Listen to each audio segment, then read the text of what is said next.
আসসালামু আলাইকুম। আমি আরিফা আক্তার, সহকারী অধ্যাপক, পরিসংখ্যান বিভাগ, সরকারি নারায়ণগঞ্জ কলেজ, মহিলা কলেজ। গভর্নমেন্ট মহিলা কলেজের সম্মানিত অধ্যক্ষ স্যারের নির্দেশক্রমে আমাদের অনলাইন বেসিসে ক্লাসগুলো চলছে। আশা করি আমার প্রিয় ছাত্রীরা সবাই ভালো আছো। অলরেডি ফার্স্ট ইয়ার থেকে সেকেন্ড ইয়ারে তোমরা উঠেও গেছো। অনলাইন পরীক্ষাগুলো সাকসেসফুলি আমাদের প্রত্যেকটা পরীক্ষা দিয়েছো। সাকসেসফুলি আমাদের কার্যক্রমটা করতে পেরেছি বলে আমরা শুকরিয়া আদায় করছি আল্লাহর কাছে। তো আমি ফার্স্ট ইয়ারদের সম্পর্কে একটু বলি। আমাদের খুব শীঘ্রই 2-1 দিনের মধ্যে আমাদের ফার্স্ট ইয়ারের ক্লাস শুরু হয়ে যাবে। তো সেকেন্ড ইয়ারদের জন্য যা উঠে গেছো তাদের জন্য আমার শুভকামনা রইল। আমি আজকে একটা টপিকস নিয়ে সেকেন্ড ইয়ারের সেকেন্ড পার্টেরই একটা টপিক্স নিয়ে আলোচনা করতে যাচ্ছি, গাণিতিক প্রত্যাশা। তোমরা দেখতে পাচ্ছ আমি একটা স্ট্যাম্প দাঁড় করিয়েছি।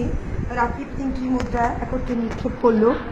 সে যে কমপক্ষে একটি হেড ফেলতে পারলে 40 পয়েন্ট লাভ করবে, কিন্তু বড়জোর একটি হেড পড়লে 20 পয়েন্ট হারাবে।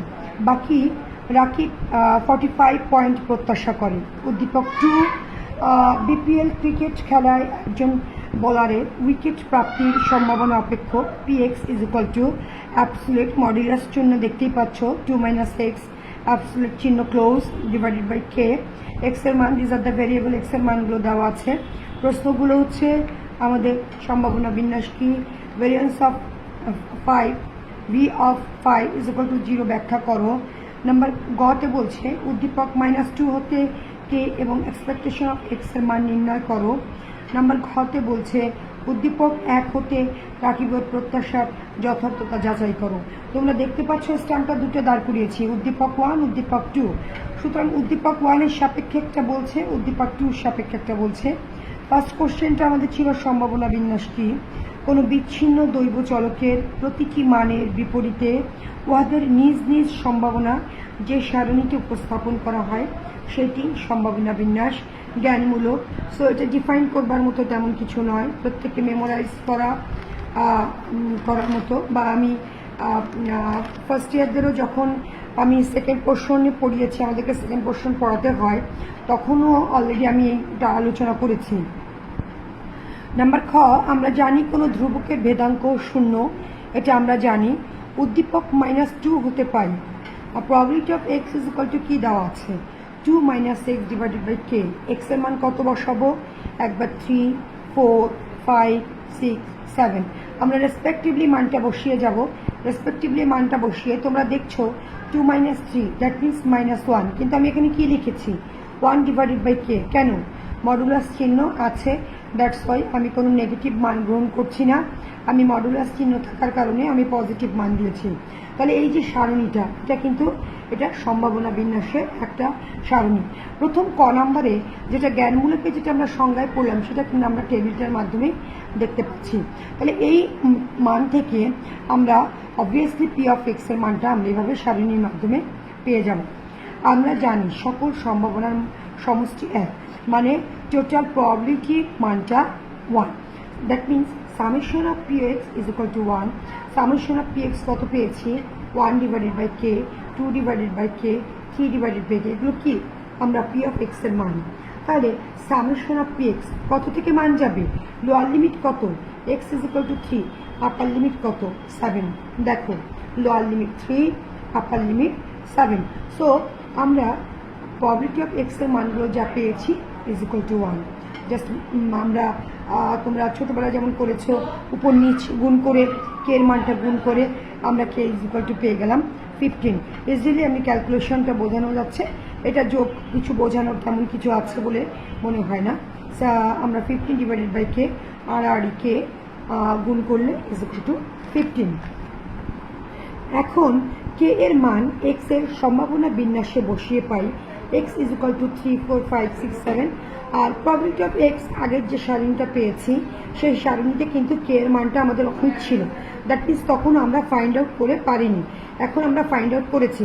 তো সো আমরা এখানে পুট করে দিলাম k এর মানটা 1 ডিভাইডেড বাই 15, k এর মান 15, 2 ডিভাইডেড বাই 15, এভাবে আমার সিরিয়ালি গেল 5 ডিভাইডেড বাই 15।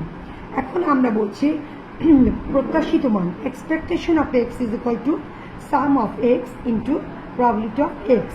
এক্স এর মান কত? 3 into P of X on 4 into P of X to 5, এভাবে কি করলাম X into P X on x2 into P X two. কিন্তু আমার এখানে মান স্টার্ট হয়েছিল কত থেকে? মান স্টার্ট হয়েছিল 3 থেকে। তাহলে x3 into P x three, x4 into P x four, x5 into P x four, এভাবে আমরা গুণটা করে that means x into P of x, probability of x, এটা আমি গুণ করে আমি জাস্ট ইউজিং ক্যালকুলেটর আমরা কি পেয়েছি 5.67। সুতরাং k ইজ ইকুয়াল টু 15 আর expectation of X is equal to 5.67। Rakib তিনটি মুদ্রা একত্রে নিক্ষেপ করলে নমুনা ক্ষেত্রে এস হবে নিম্ন। আমরা জানি মুদ্রাটা যদি আমরা একটা হেড এবং একটা টেল পাই, 2 টাইমস যদি করি তার মানে হেড টেল। হেড টেল হলে আমরা যদি গুণ করতে থাকি head head head tail, tail head tail tail, তাহলে আরেকবার স্যাম্পল স্পেস কয়বার করতে বলছে? ফার্স্টবার করেছি, সেকেন্ড টাইম আবার হেড আবার টেল, কি করলাম গুণ করলাম head head head head head টেল। তাহলে নমুনা ক্ষেত্রটা আমার মনে হয় জাস্ট জিনিসটা এখানে একটা বাদ পড়ে গেছে, হেড টেল টেল। তাহলে আমরা total N S total sample point আমার একটা এ ঘটনার অনুকূল নমুনা বিন্দু, আমার নমুনা বিন্দু কতগুলো? 8টা।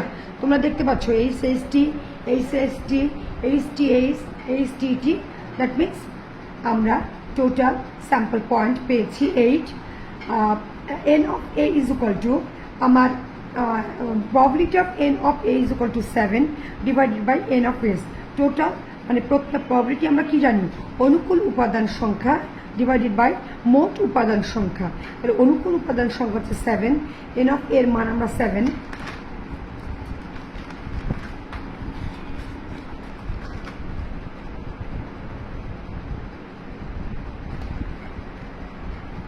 সুতরাং probability of A is equal two আমরা এটা পেয়ে গেলাম, অর্থাৎ রাকিবের 40 পয়েন্ট লাভ করার সম্ভাবনা 7 ডিভাইডেড বাই 8। আবার ধরি বি ইজ ইকুয়াল টু বড়জোর একটি হেড পড়া ঘটনা। বি ইজ ইকুয়াল টু ঘটনার অনুকূল নমুনা বিন্দু সমূহ কতগুলো পেয়েছিলাম? 8টা পেয়েছি। Probability of N B is equal to 4। আমরা জানি বির ক্ষেত্রে আমরা কি বলেছে, আমরা বিটাকে কি ধরেছি?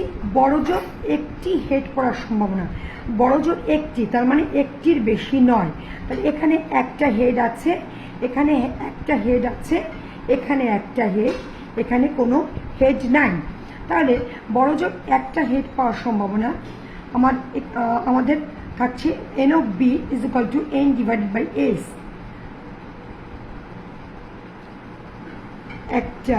একটা হেড পাওয়ার সম্ভাবনা 1